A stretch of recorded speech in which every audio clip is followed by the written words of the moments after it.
வேத பகுதி கொண்டே நாம் தியானிக்க போகிறோம். ஆண்டுடைய சமூகத்தில் வேதத்தை திருப்பிக் கொள்ளுங்க. லூக்கா எழுதின சுவிசேஷம் 13வது அதிகாரம் 13வது வசனத்தை ஒருவர் தெளிவாய் சத்தத்தை உயர்த்தி வாசிங்க.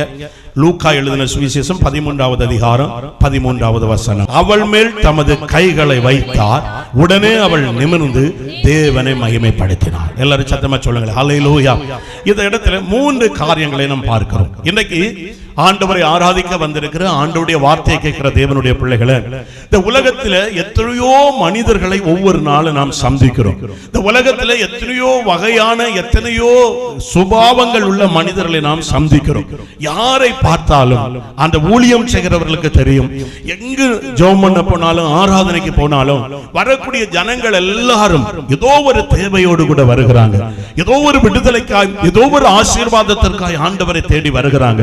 ஏதோ ஒரு நன்மைக்காக, ஏதோ ஒரு மாறுதலுக்காய் ஆண்டவரை தேடி வருகிறாங்க. உலகம் கொடுக்காததை ஆண்டவர் தருவார் என்கிற நம்பிக்கையோடு இயேசுவை ஏற்றுக்கொண்ட கிறிஸ்தவர்களும் ஆண்டவரை தேடி வருகிறோம். ஆண்டவர் நம்முடைய வாழ்க்கையில நன்மை செய்ய வேண்டும் என்றால், ஆண்டவர் நம்முடைய வாழ்க்கையில் அற்புதங்களை செய்ய வேண்டும் என்றால், இங்கே ஒரு அற்புதத்தை ஆண்டவர் செய்தார். அதற்கு அவர்கள் செய்த காரியம் என்ன? வேதம் சொல்றது, அவள் மேல் தமது கைகளை வைத்தார். ஆண்டவருக்கு கரம் நம்ம மேல வரணும்னா அடுத்து உடனே அவள் வைத்த உடனே அவள் நிமிர்ந்தாள்.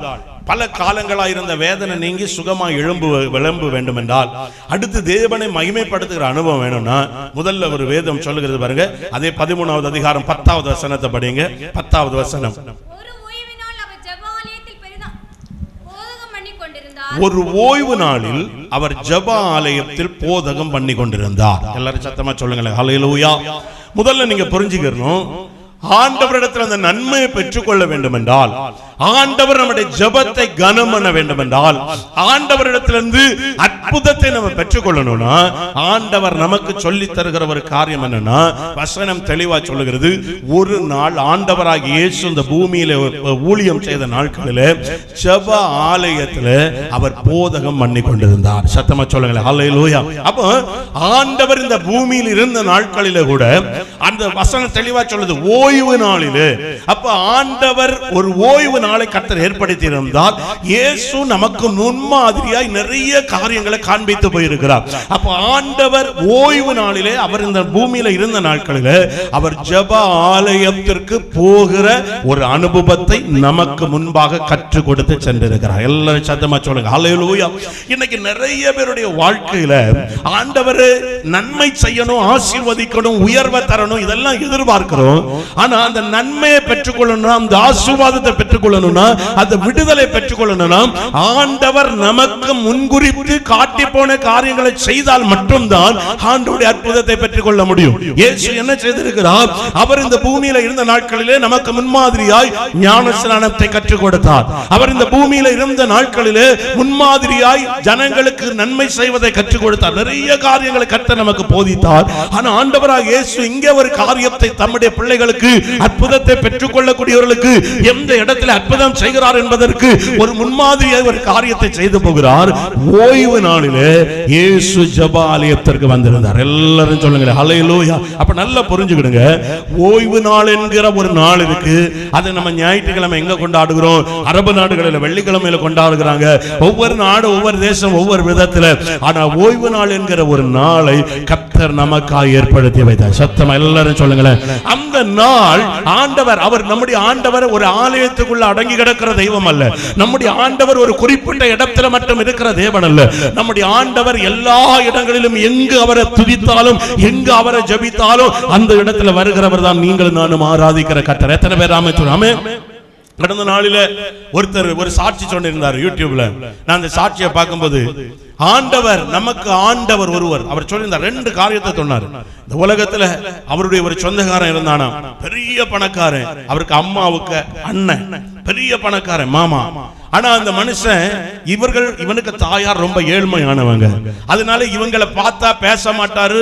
இவங்க வீட்டுல திருமணம் நடந்த அந்த திருமணத்துக்கு வர மாட்டாரு. ஏன்னா அவன் அவ்வளவு பெரிய கோடீஸ்வரன். இவங்களுக்கு தாயார் ஒரு ஏழ்மையான ஒரு நிலைமையில இருந்ததுனால அவங்களுக்கு ஏற்ற வசதி இல்லைன்னு சொல்லி சொந்த தன் சகோதரி சகோதரியுடைய பிள்ளைகளுடைய திருமணத்திற்கோ சொந்த தன் சகோதரியே தனக்கு சகோதரின்னு ஏற்றுக்கிட மாட்டான். அந்த ஆள் பேட்டியில சொல்லும்போது சொல்லுகாரு, அந்த சாட்சி சொல்லும்போது சொல்லுகாரு, அவங்க வீட்டுல ஒரு விசேஷம் நடந்தா கூட எங்களை சேர்த்துக்கிட மாட்டாங்க. அப்படி இருந்திருக்காரு இந்த ஆள். இந்த ஆள் சூழ்நிலைகள் நிமித்தம் ஒரு குறிப்பிட்ட காலத்திற்கு பிறகு குடிப்பழக்கத்திற்கு அடிமையாகி இவருடைய சூழ்நிலைகள் மாறி 2 கொலை வழக்கில் அகப்பட்டு சிறைச்சாலைக்குள்ள போகிறார். 2 கொலை வழக்கில் அகப்பட்டு பெற்ற தாய் கூட வந்து மனு போட்டு பிள்ளைய பார்க்க வரல. காரணம் அவர்களுக்கு அவ்வளவு வேதனை. யாருமே அவரை பார்க்க வரல, யாருமே அவரை சந்திக்கல. சிறைச்சாலைக்குள்ள எல்லாருடைய பார்வையும் சாதா கொண்டு வருவாங்களாம். கோர்ட்டுக்கு கொண்டு வரும்போது தெரியும், வாய்தாக்கி கூட்டிட்டு வருவாங்க, கையில விலங்கு மாட்டி போலீஸ் பாதுகாப்போடு கொண்டு வருவாங்க.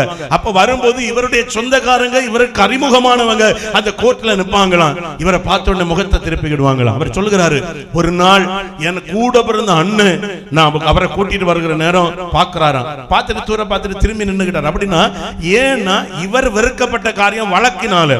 இவர் வந்து இவன் ஒரு கொலையாளி, இவனுக்கு கூட எந்த சவகாசம் எந்த ஐக்கியம் வைக்க கூடாது அப்படி அவர் அப்படியே மனதுக்குள்ள வேதனையோடு சிறைச்சாலைக்குள்ளே இருந்து ஆயுள் தண்டனை கைதியாய் இருதய வேதனையில என் வாழ்க்கை அழிச்சிட்டேன்னு இனி அம்மாவோ யாராவது வந்து மனு போட்டு பார்த்தா கூட ஒரு சந்தோஷமா இருக்குமே. சிறைச்சாலைக்குள்ள இருக்கிற நிறைய பேர் நீங்க பார்த்தா எத்தனையோ மனுக்கள் வரும், அவங்கள பார்க்க பலர் வருவாங்க, பண்ட அது இதுன்னு வாங்கி கொண்டு வந்து கொடுப்பாங்க. இவர் எல்லாம் பாப்பாராம். இன்னாருடைய மனைவி வந்துட்டு போகுது, அங்க வந்து சொல்லுவாங்க, இன்னாரு பா உனக்கு ஒரு மனு போட்டு இருக்கிறாங்க, உன்னை பார்க்க ஆள் வந்திருக்கு. அப்பெல்லாம் இவர் நினைப்பாரா, நம்ம ஒரு அனாதையா இருக்கிறோமே, நமக்கு அம்மா அப்பாவோடு இருக்கும்போது நமக்கு மாமா பெரிய பணக்காரன் யாரும் நம்மளை வகைக்கல, உள்ள வந்த பிறகு நம்மளை யாரும் பார்க்கலையே அப்படின்னு வேதனையோடு கூட இருக்கும்போது சிறைச்சாலைக்குள் நடைபெறுகிற ஒரு ஆராதனை, ஒவ்வொரு வாரம் அங்க ஒரு ஜெபம் நடக்குமா, அந்த ஜெபத்துல போய் அவர் கலந்து கொண்டாராம். அந்த இடத்துல அங்க பிரசங்கம் பண்ணப்பட்ட வார்த்தைகள் எல்லாம் அவர் கேட்டாராம். நல்லா இருக்கும்போது ஆண்டவருடைய வார்த்தையை கேட்கல, நல்லா இருக்கும்போது அவர் கிறிஸ்தவர் அல்ல, ஆனா அன்னைக்கு அதை நம்பவும் இல்லை. ஆனா அந்த ஜெபத்துல போய் இருக்கும்போது அவர் சொல்லுகிறாரு, அங்கே நடத்தப்பட்ட ஜெபமும் இயேசு நோயாளிகளையும் குஷ்டரோகிகளையும் தொட்டார் என்கிற வார்த்தையை கேட்கும்போது அந்த இயேசுவின் மீது எனக்கு ஒரு அன்பு வந்த கரங்களை தட்டி ஆண்டவரை மகிமைப்படுத்தி ஆமென். அங்க பிரசங்கம் பண்ணும்போது இயேசு வியாதியஸ்தரை தொட்டார், நோயாளிகளை தொட்டாரு, அவர் வந்து குஷ்டரோகிகளை தொட்டார்னு சொல்லும்போது அவருக்கு இருதயத்துக்குள்ள உண்மையிலே நடந்தது போல தன் மனதுக்குள்ள தெரிந்துதான். அப்படி ஆண்டவர் கிரியை செய்தார். அறையில வந்து திருப்பி அங்க உள்ள வந்த பிறகு ஜெபம் பண்ணாராம். அந்த பிரசங்கம் பண்ணக்கூடிய அந்த ஆயுள் தண்டனை கைதிட்டு இருந்த ஆண்டவரை குறித்து அறிந்து கொண்டார். ஒரு நாள் தேவ சமூகத்துல அவருக்கு ஜெபம் பண்ண தெரியாதான்.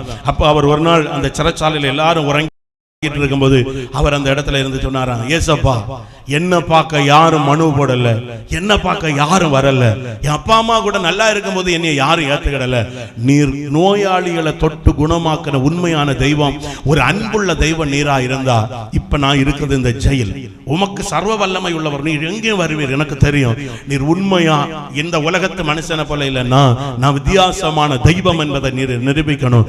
ஆண்டவரே நீர் யாரா இருந்தாலும் ஏசப்பா எனக்கு முன்பு பாருங்க அப்படியே சொல்லி அப்படி ஜெபம் பண்ணிருப்ப. திடீரென்று ஒரு பெரிய வெளிச்சம் சிறைச்சாலைக்குள் வந்துதான் பாருங்க. அதற்குள்ள ஆண்டவர் சொன்னார், நான் உன்னை தாயின் கருவிலே உருவாகும் முன்னே உன்னை நான் தெரிந்து கொண்டேன். கரங்களை தட்டி எல்லாரும் ஆண்டவரே நான் உன்னை தெரிந்து கொண்டேன். கண்ணீரோடு கூட அழுதாராம். பக்கத்துல நிறைய பேர் படுத்திருக்கிறாங்க, யாருக்கும் தெரியாது. இயேசுவை கண்ட காலையில சொன்னாரா, இயேசுவை பார்த்தேன் சொல்லிட்டான்லாம், பைத்தியம் ஆயிட்டு, ஏற்கனவே மனு போடுறதுக்கு ஒருத்தனை இல்ல, பைத்தியம் ஆயிட்டு. இயேசுவை பார்த்து அவர் சொல்லுகிறார், அதுல சாட்சியில முக்கியமான ஒரு வார்த்தையை திரும்ப திரும்ப சொன்னாரு, இந்த உலகமும் எல்லாரும் சிறைச்சாலை மோசமானது, குற்றவாளிகள் நிறைந்தவங்கன்னு சொல்லி என்னை பெற்ற தாய் தகப்பன் கூட வரல, ஆனா எனக்காக உயிரை கொடுத்த இயேசு அந்த பாவிகள் நிறைந்த இடத்துக்குள்ள வந்து என்னை தேடி வந்து அவர் ரட்சித்தார். அவருடைய இன்னைக்கு அவருக்கு ஊழியத்தை அவர் செய்கிறார். ஏன் நான் இதை சொல்லுகிறேன் என்றால், இந்த வார்த்தை கேட்கிற தேவ ஜனமே, ஆண்டவர் எல்லா இடத்திலும் நிரம்பி இருக்கிறார். அவரை எந்த இடத்துல கூப்பிட்டாலும் அவர் வருவார். அவர் வந்து பணக்காரனுக்கு வீட்டுக்குள்ள ஏசி ரூமுக்குள்ள அவர் வந்து அவர் ஓலை கொடுச ஆலயத்துக்குள்ளே ஆண்டவர் வந்துவாரு. பெரிய ஏசி ஆலயத்துக்குள்ளே ஆண்டவர் வருவாரு. சின்ன ஒரு அறைக்குள்ள தண்ணீரும் வெயிலும் உள்ள வரக்கூடிய அளவில் இருக்கிற இடத்திலும் ஆண்டவரை நோக்கி கூப்பிடும் பொழுது அவர் வர வல்லவரார். வசனம் சொல்லுது, அவரை நோக்கி கூப்பிடுகிற யாவருக்கும், உண்மையாய் அவரை கூப்பிடுகிற யாவருக்கும் அவர் சமீபமாய் பதில் கொடுக்கிற கர்த்தராய். நாம் எவ்வளவு பெரிய தெய்வத்தை நாம் பாக்கியமாய் நமக்கு சொந்தமாக கொண்டிருக்கிறபடி கரங்களை தட்டி எல்லாரும் உண்மையாய் கரங்களை தட்டி அந்த தெய்வத்தை நமக்கு சொந்தமாய் கொண்டிருக்கிறோம். அப்ப நன்றாய் புரிந்து கொள்ளுங்க, இயேசு எல்லா இடத்திலும் வருவார். ஆனால் தெரிந்து கொள்ளப்பட்ட தேவனுடைய ஜனத்திற்கு அவர் ஒன்றை சொல்லுகிறார், ஓய்வு நாளிலே அவர் கர்த்தர் தேவனுடைய பரிசுத்த ஜெப ஆலயத்திலே வந்தார். அப்ப ஒரு கிறிஸ்தவனுடைய வாழ்க்கையில, ஒரு ஆண்டவரை ஆராதிக்கிற தேவனுடைய பிள்ளையுடைய வாழ்க்கையில ஆண்டவர் கற்றுக் கொடுக்கிற ஒரு காரியம் என்னவென்றால், நீ ஆண்டவர் உனக்கு தருகிற ஆராதனை நேரம், ஆண்டவர் உனக்கு தருகிற ஓய்வு நாளிலே கர்த்தர் ஆலயத்தில் வருகிறார். அவர் எல்லா இடமும் இருக்கிறாரு. ஆனா விசேஷமாய் என் தேவன் நான் ஆராதிக்கிற ஆலயத்தில் அன்போடு ஐக்கியத்தோட வேதம் சொல்லுகிற பிரகாரம் அந்த ஆலயம் பரிசுத்தம் உள்ளதா இருந்தால், இதோ 2-3 பேர் என் நாமத்தினால் எங்கே கூடுகிறார்களோ அங்கே அவர்கள் நடுவில் நான் இருக்கிறேன் என்று சொன்ன ஆண்டவர் அவர் ஆலயத்தில் வருகிற தேவனா இருக்கிறார். எத்தனை பேர் ஆமென்? ஆமென். அப்போ ஒரு கிறிஸ்தவனுடைய வாழ்க்கையில, ஒரு தேவனுடைய பிள்ளையுடைய வாழ்க்கையில முதலாவது புரிந்து கொள்ளுங்க, கர்த்தர் நீ விரும்புகிறத உனக்கு தரணும்னா கர்த்தருடைய ஆலயத்தில் ஆராதனைக்கு வரக்கூடிய அனுபவம் உனக்குள் காணப்படணும். எல்லாரும் சொல்லுங்க ஹல்லேலூயா. உனக்குள் காணப்படணும். ஒரு நாள் ஒருத்தர் ஒரு சாட்சி, அதுவும் ஒரு சாட்சி தான், ஞாபகம் வருகிறபடினால சொல்லுகிறேன். இஸ்ரவேல் தேசத்திற்கு அநேகர் பயணம் பண்ணாங்களாம் இயேசு பிறந்த அந்த இடத்தை பார்ப்பதற்கு. ஒரு மனிதன் அந்த இடத்துல அந்த அந்த விமானத்துக்குள் இருந்தார். அவர் கிறிஸ்தவரே அல்ல, ஆண்டவரை அறியாத ஒரு மனுஷன். அவரை பார்த்தா ஒரு நல்ல ஒரு இயேசு கிறிஸ்தவர் அல்ல, அவருக்கு சரீரத்தை பார்த்தா ஒரு சாமியார். அந்த சாமியார் அதுக்குள்ள உட்கார்ந்து இருக்கும்போது அநேகர் இஸ்ரவேல் தேசத்துக்கு போறவங்க தான் அதுக்குள்ள இருந்தாங்களா. ஒருத்தர் சென்னையை சேர்ந்த ஒருவர் அந்த சாமியாருக்கு பக்கத்துல இருந்தவர் கேட்டாரா, ஐயா எங்க போறீங்க? அவர் சொன்னாரா, இஸ்ரவேல் தேசத்துக்கு போகிறேன். எங்க, எதுக்கு அங்க போறீங்க? என்ன விசேஷம்? அங்க இயேசு பிறந்த அந்த புனித ஸ்தலத்தை நான் பார்க்க போறேன்.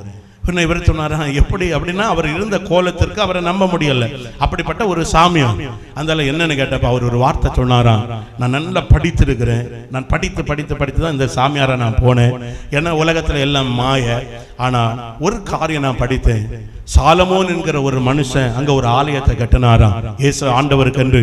அந்த ஆலயத்தை கட்டும் போது அங்க அவர் ஒரு ஜெபம் பண்ணி இருக்கிறார். நான் படிச்சேன், ஆண்டவரே இந்த பூமியில் உள்ள எந்த ஜனமும், எந்த ஜனங்களா இருந்தாலும் உம்முடைய ஆலயத்துல வந்து அவர்கள் செய்கிற விண்ணப்பத்தை, வேண்டுதலை நீர் கேட்டு அவர்களை நீர் ஆசீர்வதிக்கணும். சத்தமா சொல்லுங்களேன் ஹல்லேலூயா. அதுல அந்த வார்த்தை அவர் அழுத்தமா சொன்னாராம், நான் கிறிஸ்தவன் அல்ல, ஆனா அந்த சாலமோன் என்று சொல்லுகிற ராஜா அந்த ஆலயத்தை கட்டி அங்க ஒரு ஜெபம் பண்ணி இருக்கிறாரு. இந்த உலகத்தில் இருக்கிற எந்த மனுஷன் வந்தாலும் அந்த ஆலயத்துல வந்து ஜெபம் பண்ணுனா நீங்க அதை நிறைவேற்றி கொடுங்க. ஆனபடியா எனக்கு ஒரு ஆசை, அந்த ஆலயத்துல போய் நான் ஜெபிக்கணும். சத்தமா எல்லாரும் சொல்லுங்களேன். ஏன் நான் இதை சொல்லுகிறேன், அங்க போனாதான் ஜெபம் கேட்கப்படும் அப்படி சொல்லல. கர்த்தர் ஆலயத்தை அதிகமாய் நேசிக்கிற தேவன். கர்த்தர் ஆலயத்தை இன்றைக்கு அநேக கிறிஸ்தவருடைய வாழ்க்கையில, நீங்க இங்க ஆராதனைக்கு வந்திருக்கிற எல்லாரும் நீங்க ஒன்று புரிந்து கொள்ளுங்க, வந்திருக்கிற யாருமே புதியவர்கள் அல்ல. ஆண்டவர் நம்ம கேட்கிற காரியத்தை நமக்கு நிறைவேற்றி தராததற்கு காரணம் என்ன? ஆண்டவர் நமக்கு சொன்ன காரியம் செய்ய நம்ம ஜெபம் பண்ணி இருக்கிறோம், உபவாசிக்கிறோம், எல்லாம் செய்கிறோம், ஏன் நிறைவேற்ற முடியல? ஓய்வு நாளிலே கர்த்தருடைய ஆலயத்தில் திங்கள் முதல் சனிக்கிழமை வரை கர்த்தர் உனக்கு வேலைக்காக நீ போகிற, உனக்காக ஜெபிக்கிறோம். ஒரு நாள் 2 மணி நேரம் ஆகலாம் கர்த்தருடைய ஆலயத்தில் வந்து நீ தேவனிடத்தில் அமர்ந்திருந்தால் உன் ஜெபத்துக்கு கர்த்தர் பதில் தருகிறவராக இருக்கிறார். உன் வேண்டுதலை அவர் நிறைவேற்ற. எத்தனை பேர் இன்னைக்கு இந்த வருஷத்துல 2024 இந்த ஒரு முடிவெடுங்க, 2 மணி நேரம் ஆகலாம் என் ஆண்டவருக்கு ஆலயத்தில் வாரத்துல ஒரு நாள் கர்த்தருடைய. இன்னைக்கு நிறைய பேருக்கு சுகம் இல்ல, வரல. ஒரு சில இன்னைக்கு நீங்க பாத்தீங்கன்னா ஆலயத்துக்கு போகணும்னு நினைக்கிறாங்க, ஆலயத்துக்கு போக முடியாம மருத்துவமனைகளில் இருக்கிறவர்கள் எத்தனை பேர் இருக்கிறாங்க. எத்தனை பேர் ஆலயத்துக்கு ஒழுங்கா போனவங்க ஆலயத்துக்கு போகணும்னு நினைக்கிறாங்க, ஆனா ஆலயத்துக்கு போக முடியாம. தேவனுடைய நாமத்தினாலே உங்களுக்கு நான் சொல்லுகிறேன், தேவ ஜனமே, என்னை கனம் பண்ணுகிறவனை நானும் கனம் பண்ணுவேன். சத்தமா சொல்லுங்க ஹல்லேலூயா. என்னை கனம் பண்ணுகிறவனை நான். நம்ம ஆண்டவரை பார்த்து என்னத்த சபைக்கு போய் என்ன கிடைச்சது, என்னத்த ஆலயத்துக்கு போய் என்ன கிடைச்சது? ஸ்கூலுக்கு போறோம், இத்தனை பிள்ளைகள் ஸ்கூல்ல படிக்கிறாங்க, 50 பிள்ளைகள் 25 பிள்ளைகள் ஒரு வகுப்புல படிக்கிறாங்க. எல்லா பிள்ளைகளும் படிக்காம இருந்துகிட்டு தோற்ற உடனே நம்ம ஸ்கூல்ல படிக்கிறோம், வகுப்புல எக்ஸாம் முடிஞ்சு பேப்பர் தருவாங்க, தோற்று போவோம். உடனே நம்ம இந்த ஸ்கூல்ல படிச்சு என்னத்துக்கு? நேற்றுக்கு ரேஷன் கடைக்கு போயிருந்தேன், அங்க ஒரு சகோதரி வந்திருந்தாங்க. அப்ப அவங்கள்ட்ட நான் கேட்டேன், உங்க பையன்மார் எப்படி இருக்கானா? ஐயோ பாஸ்டர் அவனுக்காக ஜெபம் பண்ணுங்க, 12 படிக்கான, ஒண்ணு இந்த பையில படிக்கானு இல்லை, அப்படி டியூஷனுக்கு கொடுக்கல. ஐயோ பாஸ்டர் அது வேற, அதை என்னத்துக்கு நீங்க கேக்குது? 3 டியூஷனுக்கு விட்டாச்சு பாஸ்டர், இப்ப 4வது டியூஷனுக்கு போறானா, அதுல எத்தனை நாள்னு தெரியும். 3 டியூஷன்ல உங்களுக்கு ஒத்துக்கிடலையா என்னன்னு கேட்டா துள்ளவ 3 டியூஷன் வந்து என்ன துள்ள அடிக்க, அப்படி சொல்லல. டியூஷன் கற்றுக் கொடுக்கிற ஆசிரியருக்கு ஒன்னும் தெரியல, அதனால அங்க போக மாட்டேன். புரிஞ்சில்லையா? எங்களுக்கு டியூஷன் நடத்த பத்தில அந்த டீச்சர் அவங்களுக்கு ஒன்றும் தெரியலன்னு சொல்ல. நான் ஒன்று கேட்டா பின்ன நீங்க அப்படிப்பட்ட இடத்துக்கு என்னத்துக்கு விடுது? ஐயோ பாஸ்டர் அவங்க அங்க படிச்ச பிள்ளைலாம் நல்ல மார்க் வாங்க பாஸ்டர், இவனும் சும்மா அவைகளுக்கு ஒன்றும் தெரியலன்னு சொல்லிட்டு இவனும் போவதுக்கு மடிச்சு மாத்தி சொல்லுகான்னு நல்லா புரிஞ்சுக்கிடுங்க. ஒரு கிளாஸ் இது நேற்றுக்கு ஒருத்தங்க என்ன சொன்ன உண்மையான ஒரு சம்பவம். ஒரு கிளாஸ் ரூம்ல இத்தனை பிள்ளைகள் இருக்கிறாங்க. பரீட்சை பேப்பர் கிடைச்ச உடனே நமக்கு ஒரு புது வரும், இந்த தடவை தோத்துட்டோம், அடுத்த தடவை பாரு இன்னும் என்ன ஆனாலும் அது அன்னைக்கு சாயங்காலத்தோட முடிஞ்சிடும். அதுக்கப்புறம் படிக்கணும் தோத்துக்கிட்டு அப்ப வெளியே வந்துகிட்டு இந்த ஸ்கூல் வேஸ்ட், இந்த ஸ்கூல்ல படிச்சு உங்களோட கிளாஸ் ரூமுக்குள்ள இருந்து உனக்கு படிச்சு தந்த ஆசிரியர் படிச்சு கொடுத்து அந்த பாடத்தை படிச்சுக்கிட்ட பிள்ளை 100 மார்க் வாங்கும்போது, முழு மதிப்பெண் வாங்கும்போது நம்ம கிளாஸ் ரூமே டீச்சரை குறை சொல்லுவது அல்ல, நம்ம குறை தான் குறைய தவிர மற்றவர்களை குறை சொல்லக்கூடாது. சத்தமா சொல்லுங்களேன் ஹல்லேலூயா.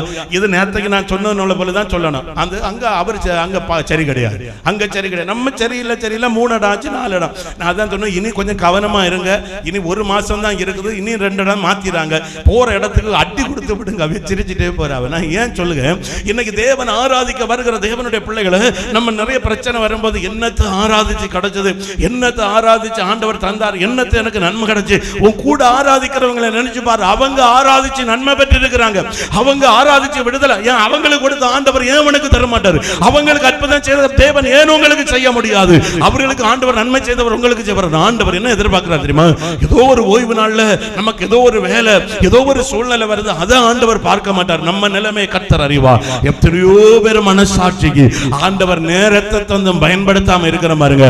உன் வேண்டுதல் கேட்கப்படணும்னா இயேசு முன்மாதிரியாய் காண்பித்து போன கர்த்தருடைய ஓய்வு நாளில் ஆலயத்தில் ஆராதிக்கிற அனுபவத்தை கரங்களை தட்டி சொல்லுங்க, ஆண்டவரே ஞாயிற்றுக்கிழமை உம்மை நான் ஆராதிக்க வரணும், உம்மை நான் தேடணும், உம்முடைய சமூகத்தில் நான் வரணும். ஊழியக்காரங்களை பார்த்து நீங்க கேளுங்க, ஒரு குடும்பத்தின் விடுதலைக்காக அவங்க போராடி ஜெபம் பண்ணும்போது பரிசுத்த குறைவினால் அல்ல, எவ்வளவு வேதனை தெரியுமா? போன வாரம் முழுக்க எனக்கு ராத்திரி படுத்திருந்த 2 உதடம் ஒட்டம் அப்படியே பிரிச்சு அது போலதான் பிரிக்கணும். அவ்வளவு அடுத்து பார்த்தீங்கன்னா உட்கார்ந்துட்டு எழுமணும்னு அவ்வளவு எனக்கு புரிஞ்சது என்னன்னு, சுகர் லெவல தாண்டி நிற்குது. ஏன் பிறகுதான் நான் யோசித்தேன், இது என்னடா திடீர்னு ஒரு லெவலு, சாதா சாப்பிட்ட சாப்பாடு தானே சாப்பிட்டேன், என்ன பழைய சாதம் 2 நாள் சாப்பிட்டேன், அதனாலயா இல்லை. பிறகு பார்க்கும்போது தான் ஊழியத்தில் நிறந்த சில வேதனைக்குரிய காரியம் மனசுக்குள்ள அப்படியே அதை உணர்த்தப்பட்டேன். அதை தூக்கி எறிஞ்சு ஆண்டவர் நேற்றையிலிருந்து ஒரு அளவுக்கு ஆண்டவர் மாறுதல் தான். சத்தமா சொல்லுங்க. நான் ஏன் இதை சொல்லுகிறேன்னா, தேவனுடைய பிள்ளைகளாக இருக்கிறவங்களுக்கு இன்னைக்கு ஒரு ஊழியம் நமக்கு இப்போ நீங்க வந்து ஒரு பிரச்சனையை ஒரு பாஸ்டர்ட்ட உண்மையா ஊழியத்தை சொல்லும் போது அவங்க பொறுப்படுத்தி ஜெபம் அற்புதம் நடக்குது. அடுத்து நீங்க வந்து இனி இது எப்படி பாஸ்டர் அப்படின்னு கேட்கும் போது உண்மையான ஊழியக்காரங்களுக்கு இருதயத்துக்கு வேதனை என்னன்னா, இந்த அற்புதத்தை கண்டு அடுத்து நீங்க செய்ய வேண்டியதை செய்தாதான் கர்த்தர் அடுத்த படிக்குள்ள உங்களை கொண்டு போக முடியும். அதுக்காக தான் இந்த வசனத்தை நான் உங்களுக்கு சொல்லுகிறேன். சத்தமா சொல்லுங்களேன் ஹல்லேலூயா. அதுக்காக தான் அப்ப இன்றைக்கு நீங்க நான் சொல்லுகிறேன், தேவனால் ஆசீர்வதிக்கப்படும்படி அழைக்கப்பட்டிருக்கிற தேவ ஜனமே, ஆண்டவருடைய நாமத்தினால சொல்லுகிறேன், உன் குடும்பத்தில் கர்த்தர் நன்மை செய்யணும்னா பிதா குமாரன் பரிசுத்தாவி நாமத்தினால ஞானஸ்நானம் எடுத்திருக்கிற நீங்க எந்த நாளிலும் ஒரு வேலை இருக்கும், ஒரு எக்ஸாம் இருக்கும், அதெல்லாம் நான் தவறு சொல்ல மாட்டேன். அது கர்த்தர் அறிவார், ஒரு காரணத்தை கர்த்தர் அறிகிறார். அதை தாண்டி நமக்கு நேரம் கிடைக்கும் போது வீட்டுக்குள்ள ஞாயிற்றுக்கிழமை ஆராதிக்காம வீட்டுக்குள்ள இருக்கிற பாருங்க, அது ஒரு நாளும் தேவனிடத்தில் ஆபத்துக்கு மட்டும் வந்து ஜெபம் பண்ணும்போது ஒரு நாள் கர்த்தர் ஜெபத்தை கேட்கவே மாட்டார். சத்தமா சொல்லுங்களேன் ஹல்லேலூயா. அப்ப ஒன்று அவர் கர்த்தருடைய ஆலயத்திற்கு வந்தார். அடுத்தது நீங்க பாத்தீங்கன்னா அங்க அவர் ஆண்டவர் வந்து போதகம் பண்ணி கொண்டிருந்தார். நல்லா புரிஞ்சுக்கணுங்க, போதகம் பண்ணி கொண்டிருக்கிறார் ஆண்டவர். அப்ப இரண்டாவது ஆலயத்தில் தேவன் வருகிற இடம் ஆலயம். அடுத்தது அங்க என்னன்னா ஆராதனை நடந்திருக்கலாம், தேவனை துதித்திருக்கலாம், பாடி இருக்கலாம். ஆண்டவர் கவனித்து கிரியை செய்யக்கூடிய ஒரு ஆராதனையின் ஒரு பகுதி என்னன்னா ஆண்டவருடைய வசனம் வெளிப்படுகிற இடம். எல்லாரும் சொல்லுங்களேன் ஹல்லேலூயா. ஆண்டவருடைய வசனம் வெளிப்படுகிற இடம். இன்னைக்கு பாருங்க, பாட்டு பாடும்போது கையை தட்டி பாடிடும், ஜெபம் பண்ணும்போது கூட ஓரளவு ஜெபம் பண்ணிரும். ஆனா பிரசங்கம் பண்ணப்படும் பொழுது மட்டும்தான் நிறைய பேர் கொஞ்ச நேரம் ஒரு 5 நிமிடம். நான் போன புதன்கிழமை சொன்னேன், நான் 2 வாரம் பிரசங்கம் பண்ணல. போன ஞாயிற்றுக்கிழமை நமக்கு கெஸ்ட் இருந்தாங்க, அதுக்கு முந்தின வாரம் தலைமை சர்ச்சில் மீட்டிங். 2 வாரமா ஆண்டவர் எனக்கு படிச்சிருந்தார். 15 நிமிஷம் தான் நம்ம சிந்தனை ஒருமுகப்படும்.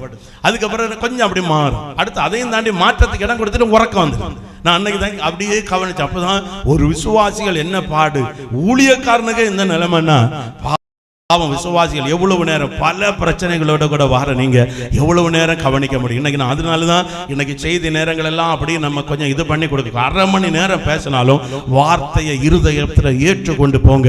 அது உங்களுக்கு விட்டுதலையும் ஆசீர்வாதமா இருக்கு. மணிக்கூறு போட்டு ஜோமன் பிரசங்கம் பண்ணி அதை ஏற்றுக்கிறதுல பிரயோஜனம் இல்லை. நான் கணக்கு கொடுக்கணும். இவ்வளவு வார்த்தைகள் பேசி இன்னைக்கு நான் ஆண்டவருக்கு நாமத்தினால சொல்லுகிறேன். அவர் போதகம், இரண்டாவது ஒரு ஆராதனையில போதகம் பண்ணப்படுகிற காரியம், வசனத்தை கர்த்தர் பிரசங்கிக்கும் போது அந்த வசனத்தை கவனித்து கேட்கிற மனுஷனை ஆண்டவர் பிரசங்கம் பண்ணிட்டே இருக்காரு. நீங்க நல்ல அந்த வசனத்தை படிச்சா தெரியும். ஆண்டவர் பிரசங்கம் பண்ணிக்கிட்டே போதகம் பண்ணிட்டே இருக்காரு. அவருடைய கண்கள் நேர அந்த போதகத்தை பார்த்து கொண்டிருந்த ஒருவர் மீது அவருடைய கண்கள் போனது. அது எப்படிப்பட்டவர் தெரியுமா? வசனம் சொல்லுது பாருங்க.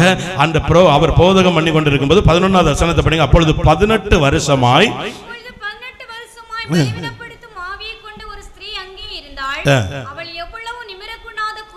எல்லாரும் சத்தமா சொல்லுங்க ஹல்லேலூயா. வசனம் கிரியை செய்துட்டே இருக்கு. ஆண்டவராகிய இயேசு பிரசங்கம் பண்ணிக்கிட்டே இருக்கிறாரு.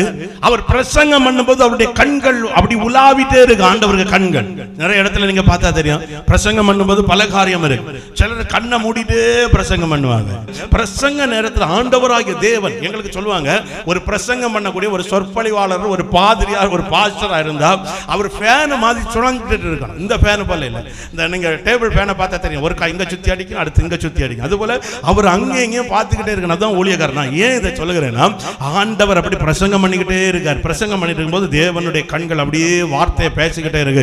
திடீர்னு அவருடைய கண்கள் ஒரு இடத்துக்கு போகுது. அந்த இடம் எப்படிப்பட்ட இடம்னா, திடீர்னு அவருடைய பார்வை ஒருவர் மீது விழுது.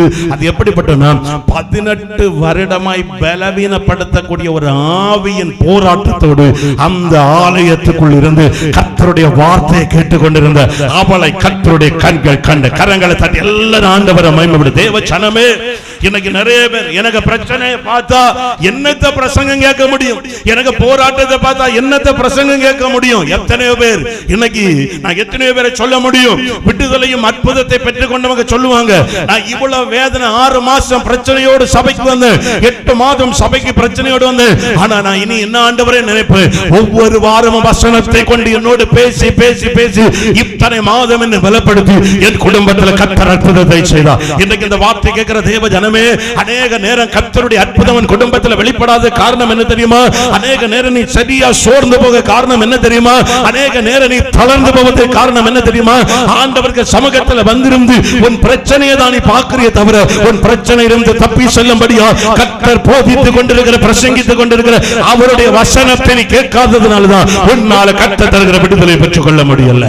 இங்கே பார்க்கிற 18 வருடமாய் சிறிதும் நிமிர முடியாத ஒரு பலவீனப்படுத்துகிற ஆவி அவளை கூனியாக்கி வைத்திருக்கு.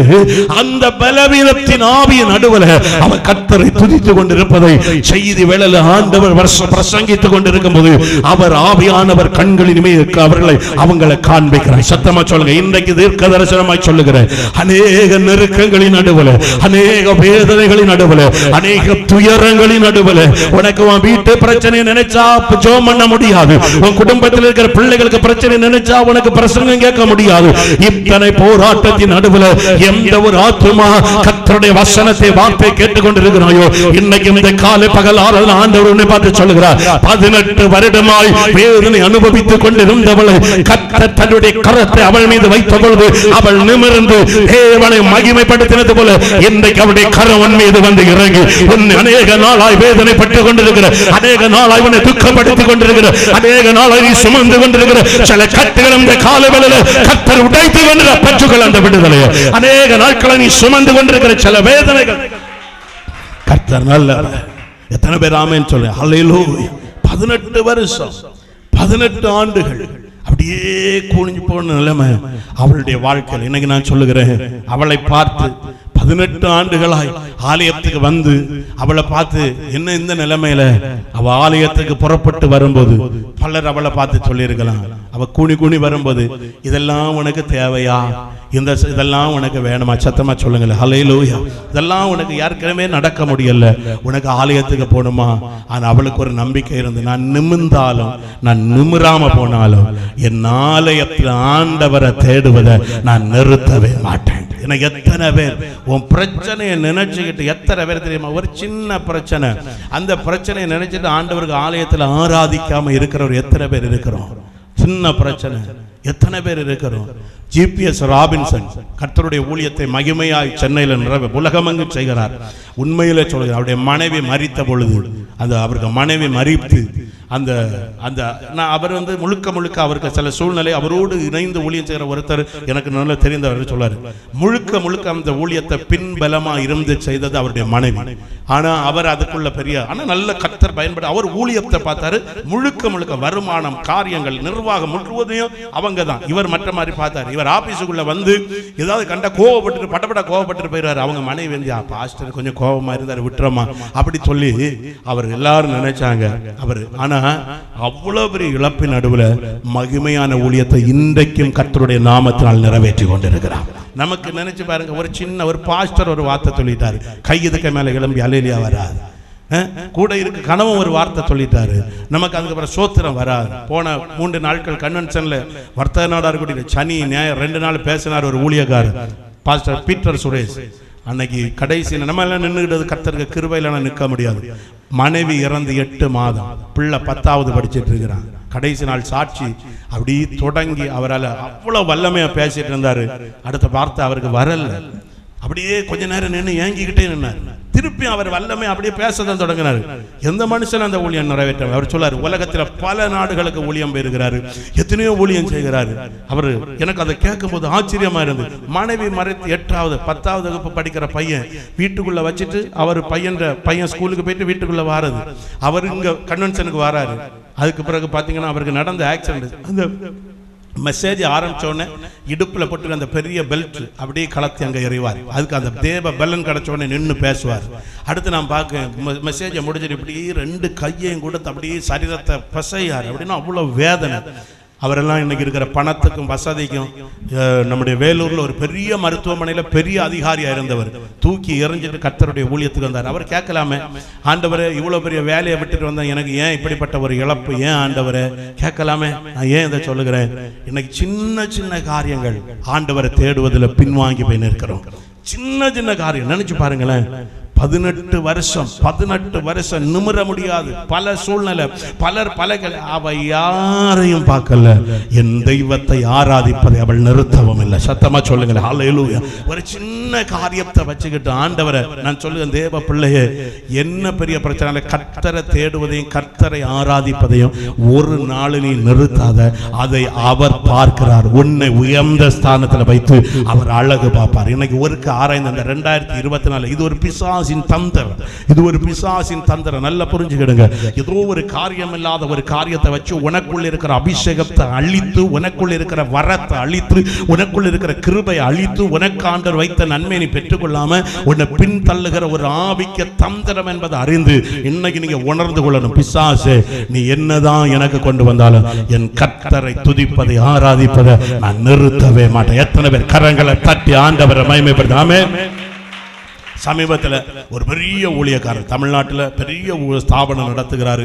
அது மட்டுமல்ல, அவர் இன்னைக்கு உலகமெல்லாம் பிரசங்கம் பண்ணுகிறார். அவருக்கு ஒரு சாட்சி ஒரு நாள் சொல்லும்போது சொன்னார், ஒரு ஊழியர் கூட்டத்தில் இப்படி சொன்னார்.